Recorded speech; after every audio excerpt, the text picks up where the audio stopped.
Hey guys, welcome back to another Solid Sanctuary video. So this time I'm going to go through the top 5 underrated bosses. These are the 5 bosses I feel are not as overlooked compared to the others, but I definitely feel these bosses are overall solid or can be slightly challenging to certain players or even new players. These are the bosses I think may give you a little bit of struggle sometimes, just not always.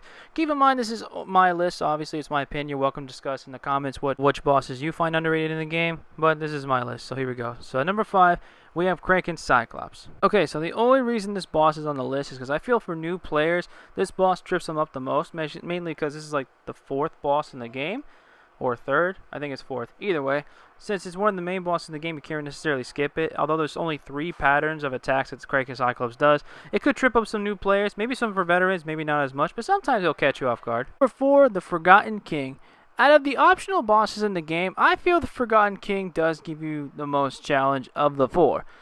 I mean, Murdy-Alamal and Forgotten King, I mean, those two can be debatable, but I feel like out of the two, I think Forgotten King might be slightly challenging, a little more tougher, mainly because there's 3 different kings you have to defeat. And obviously, the order you kill them in will determine whether it gets really easy or extremely difficult. And I definitely feel this trips up people sometimes, or they just sometimes forget. At number 3, we have the Unskinned and the Architect. This might just be me, but for some reason, no one talks about this boss, even though I don't think there's much to talk about. But I don't think this boss is necessarily super easy.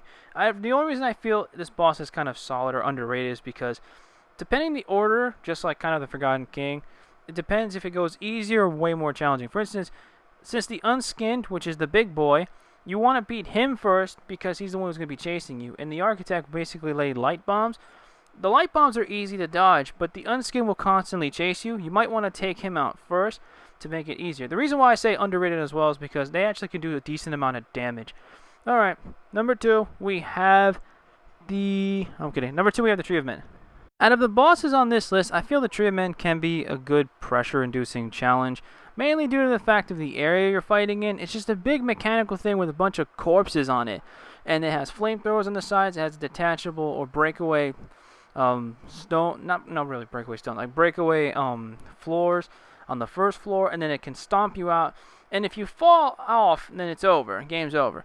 So basically, since the Tree of Men has a small window, not really small window, like a small area you have to fight and stay in, I can definitely feel this boss is slightly underrated for that.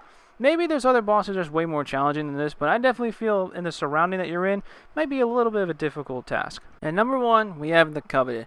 By far, in my opinion, the most underrated boss in this whole game. I feel this is also one of those bosses that everyone just seems to forget. I feel like they just find this guy, beat him, and then get out. Now, the reason why I feel Coveted is probably the most underrated of the bosses, for a couple reasons. Now, technically, the axe is the boss, but technically it gets fondled by ghosts, and the ghosts don't take damage. So you basically have to go against 2 ghosts. One will hold the axe and do visceral attacks, and the other will basically shoot homing projectiles at you to trip you up. Definitely a stamina drainer for sure, but I definitely feel this boss is actually kind of fun to go against. It's just so underrated by the community. Definitely, yeah, most underrated boss in the game. And that's my list. Let me know in the comments which bosses you feel are underrated in Solid Sanctuary. Till then, though, thanks for watching, guys. Stay fearless.